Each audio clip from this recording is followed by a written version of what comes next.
अस्सलाम वालेकुम, मैं हूं आबिद अंदलीब। नाज़रीन, इमरान खान साहब के खिलाफ जो आखिरी हरबा था, जो सबसे खौफनाक और ख़तरनाक हरबा था, इस वक्त ये लगता है कि वो हरबा भी नाकाम हो गया है। और दूसरी तरफ इमरान खान साहब ने अडयाला से एक बड़ा सख्त पैगाम दिया है, एक लंबी जंग का पैगाम दिया है। और इसने इमरान खान ने इस वक्त तमाम तर चालें, तमाम तर मंसूबों को लात मार के रख दिया है। बड़ी एक्सक्लूसिव डिटेल्स हैं, वो आपके सामने रखते हैं। आज खान साहब ने अपने नए पार्टी के चेयरमैन को बुलाया था, उस हवाले से भी बात करेंगे। और खास तौर पे जो बल्ले का निशान है वो इस वक्त वबाले जान बन चुका है। अब ये सोच रहे हैं कि बल्ले का निशान अगर वापस ले भी लिया तो भी इमरान खान हमें नहीं छोड़ने वाला। और इस वक्त अंदर खाते चल क्या रहा है बल्ले के निशान को लेकर, इसके ऊपर भी बात करेंगे। लेकिन आज का जो सबसे शर्मनाक पहलू था आज के दिन का, वो एक गवाह को लाया गया इमरान खान साहब के निकाह के मामले के ऊपर। और वो जो गवाह था जिसने गवाही देनी थी, उसका आलम यह था कि वो अपना मुंह छुपा कर आया और उसने अदालत के अंदर आकर इतना घटिया बयान दिया,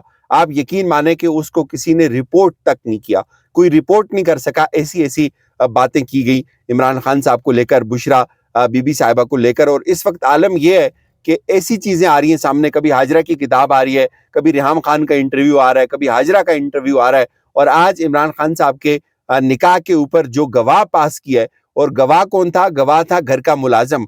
और घर का मुलाजिम एक बड़ी अच्छी लग्जरी अप मॉडल कार के अंदर आया और वो अपना मुंह ढांप के आया।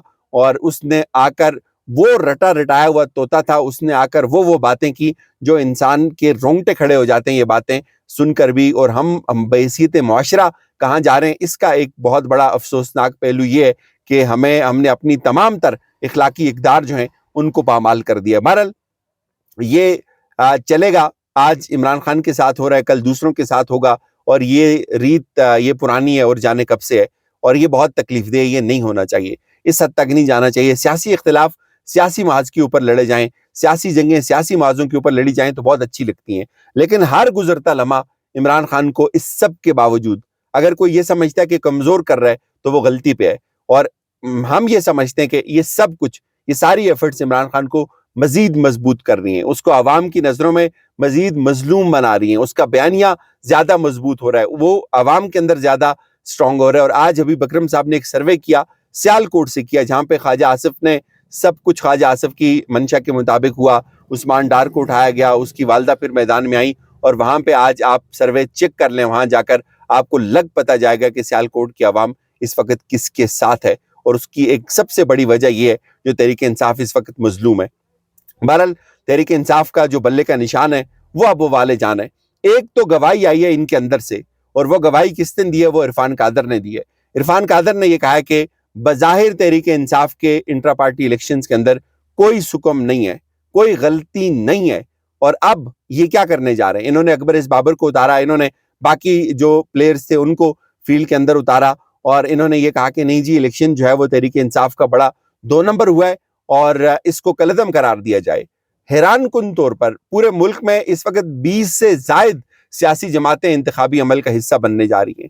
किसी एक सियासी जमात के इलेक्शंस के ऊपर इलेक्शन कमीशन ने आज तक सवाल नहीं उठाया। और ये सवाल उठाया भी तहरीक इंसाफ के उस इलेक्शन के ऊपर उठाया जो तहरीक इंसाफ ने अपनी सियासी मंशूर के मुताबिक किया था, अपने पार्टी के आइन के मुताबिक किया था, लेकिन सवाल उठाया गया, उस इलेक्शन को मुस्तरद किया गया और 20 दिन की उनको डेडलाइन दी गई। और अब तहरीक इंसाफ ने अपनी तमाम तर डिटेल्स, तमाम तर जो डेटा था वो इलेक्शन कमीशन के अंदर जमा करवा दिया है।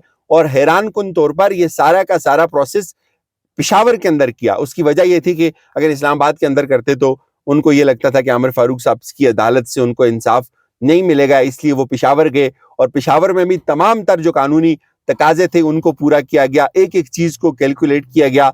मुख्तलिफ वकला की मुशावरत के बाद ये इलेक्शन हुआ और बड़ा जेन्युइन इलेक्शन हुआ। अगर इरफान कादर जैसा आदमी जो इमरान खान का अजली दुश्मन है, वो अगर ये गवाही देता है कि ये बहुत मुनासिब इलेक्शन हुआ और इसमें बज़ाहिर कोई गलती नहीं है, तो अब जाहिर है मामला इलेक्शन कमीशन के पास है, उस इलेक्शन कमीशन के पास है जिस इलेक्शन कमीशन ने पहला इलेक्शन रिजेक्ट किया था, उस इलेक्शन कमीशन के पास है जिसने इलेक्शन रिजेक्ट करने का फैसला 71 दिन तक महफूज रखा था। और हैरान कुन तौर पर जो बाकी अकबर एस बाबर टाइप लोग हैं वो उस इलेक्शन कमीशन से ये कह रहे हैं कि ये इलेक्शन शफाफ नहीं हुआ और ये गैर जानिबदार इलेक्शन होना चाहिए। अब जाहिर है इलेक्शन कमीशन अगर इसको बल्ले का निशान वापस लेगा तो भी पिशावर हाई कोर्ट इसमें तहरीक इंसाफ को इंसाफ दे देगी। लेकिन जो गेम है वहां पे, वो गेम ये है کہ اب الیکشن کمیشن اس فیصلے کو بہت لمبے ٹائم کے لیے شاید محفوظ کرے اور عین اس وقت کے اوپر سنایا جائے جب بہت کم وقت رہ گیا ہو اگر الیکشن ہونے ہوں، تو اس کے بعد تحریک انصاف سے بلے کا نشان جو ہے وہ واپس لے لیا جائے. لیکن بات یہاں پہ ختم نہیں ہوتی. عمران خان نے وہاں سے آگے کی چال چل لی ہے. عمران خان نے جو گیم کی ہے وہ اس سے آگے کی ہے کہ اگر یہ بلے کا نشان واپس لے بھی لیتے ہیں تو کوئی بات نہیں ہے، لے لیں، اس سے فرق نہیں پڑے گا. عمران خان نے جو اب ٹیم بنائی ہے وہ اس سے زیادہ اسٹرانگ ہے، اور آج بھی انہوں نے اپنے جو وکلائیں ان سے بات چیت کی، اپنے پارٹی چیئرمین سے بات کی ہے، اور ان کو نئی جو لمبی جنگ لڑنے کا جو ایک نیا منصوبہ ہے وہ ان کے سامنے دیا. اور پورے ملک کے اندر تحریک انصاف اب کنونشنز کرنے جا رہی ہے. اب تحریک انصاف جلد سے کرنے جا رہی ہے، اور اب صورتحال یہ ہے کہ تنگ آمد بجنگ آمد ہے. ایک اور کیس ہے عمران خان صاحب کے حوالے سے، توہین الیکشن کمیشن اور توہین چیف الیکشن کمشنر، اور اس کا فیصلہ جو ہے وہ کل 12 بجے سنایا جائے گا. اور اس الیکشن کمیشن نے پہلے کہا، بڑی شوخیاں ماری کہ آپ الیکشن کے جو ہے وہ انہوں نے وزارت داخلہ کو کہا کہ آپ ایک شخص کو اگر عدالت کے اندر پیش نہیں کر سکتے، عمران خان صاحب کو یہاں پیش کریں تو آپ الیکشن کیسے کروائیں گے. اس کے بعد انہوں نے کہا بھائی ہم نہیں کروا سکتے، اور وزارت داخلہ نے جو ہے وہ عمران خان کو یہاں پہ پیش کرنے سے معذرت کر لی تھی. اور اب کل اس کے اوپر فیصلہ ہے، سنایا جائے گا کہ کیا عمران خان صاحب اور فواد چودھری صاحب کا جو ٹرائل ہے وہ جیل کے اندر ہوگا یا نہیں ہوگا. اس کے اوپر بھی اب فیصلہ ہے. اور اس کے ساتھ ساتھ ایک اور فیصلہ ہے جو عمران خان صاحب کو پارٹی کی جو چیئرمین شپ ہے اس سے ہٹانے کا فیصلہ بھی سنایا جانا ہے کہ کیا وہ عمران خان صاحب پارٹی چیئرمین اب رہیں گے یا نہیں رہیں گے. چونکہ اب ان کے فیصلے آ رہے ہیں، عمران خان نے پہلے ہی انتظام کر لیا ہے. یہ آج فیصلہ سنائیں گے پارٹی چیئرمین شپ کا. عمران خان صاحب نے بریسٹر گور کو اس سے پہلے پارٹی کا چیئرمین بنا لیا ہے. اب صورتحال کیا ہے؟ صورتحال بڑی دلچسپ ہے. صورتحال یہ ہے کہ یہ جو فیصلہ کرتے ہیں، جو منصوبہ بناتے ہیں، الیکشن کمیشن والے ہوں، نگران ہوں، دوسرے ہوں، تو وہ عمران خان اس کو اگلے چند گھنٹوں کے اندر اندر اڑا کے رکھ دیتا ہے. اور کل جیسے آپ نے دیکھا تھا کہ عمران خان کے کچھ بیانات چلے، کچھ ٹکر چلے، کچھ چینلز نے اس کی خبر بنائی، اور اس کے بعد ایسا طوفان آیا، ایسا سیلاب آیا کہ پورا میڈیا جو ہے وہ اسے کانپ رہا تھا تھر تھر. اور الیکشن جو پیمرا تھا اس کو ایک نوٹیفیکیشن نکالنا پڑا کہ بھائی آپ ان کے بیانات کو نہیں چلا سکتے. ٹھیک ہے، یہ ہو سکتا ہے بیانات نہ چلیں، لیکن اس وقت تک جو بیج بویا گیا ہے پوری قوم کے دماغ میں یا دلوں کے اندر، وہ اب ٹکر چلے نہ چلیں، بیان چلے نہ چلے، بلے کا نشان ہو نہ ہو، جو کھیل ہے وہ اس سے آگے نکل گیا ہوا ہے. کیونکہ عمران خان جو ہے وہ رکنے کا نام نہیں لے رہا، وہ ٹکنے کا نام نہیں لے رہا. وہ جیل کے اندر سے ایسی پھرکی گھماتا ہے، ایسی چال چلتا ہے کہ باقی ان کے سارے منصوبے زبردست ہو جاتے ہیں، سارا منصوبہ فلاپ ہو جاتا ہے.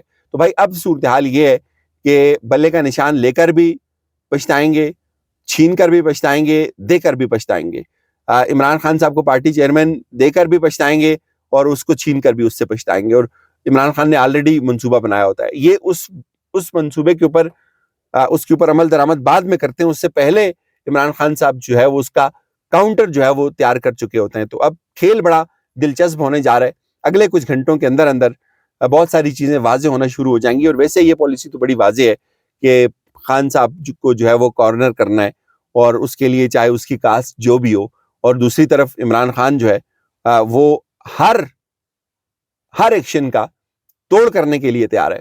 اور میرے خیال میں وہ اپنے جیل کے اندر بیٹھ کر میکسیمم ٹائم اسی چیز کے اوپر دیتے ہیں، اسی تھنکنگ کے اوپر لگاتے ہیں اپنا وقت کہ ان کو کیسے فل اپ کرنا ہے، ان کو کیسے کاؤنٹر کرنا ہے. چونکہ وہ بندہ کر سکتا ہے دو چیزوں سے، ایک اپنی ول پاور سے جس کے لیے وہ بہت مشہور ہے، اور دوسرا عوام جو اس وقت بچہ گواہی دیتا ہے کہ عوام اس کے ساتھ ہے. اجازت دیجیے، اپنا خیال رکھیے گا. خدا حافظ.